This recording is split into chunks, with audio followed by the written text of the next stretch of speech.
Tafuta elimu kwenye Biblia, kwenye vitabu, na utaona mambo ya kiajabu, mambo ya ajabu, mambo yaliyo sirini yataweza kufunuliwa kwako. Utajua uweza wa kutiisha malaika, utajua uweza wa kutiisha mapepo, utajua kitu ambacho shetani anakiogopa zaidi. Shetani anaogopa mwanadamu akijua uweza ulio ndani yake. Hiyo ndio kitu shetani anaiogopa zaidi, kwa sababu hata yeye hawezi shindana na uweza ile iko ndani ya mwanadamu.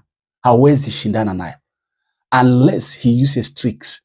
Shetani anatumia tu ujanja, lakini hana uweza kama vile mwanadamu ako nayo.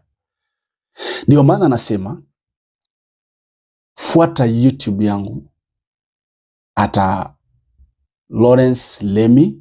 YouTube yangu ni Lawrence Lemi Evangelist na All Nations Evangelism.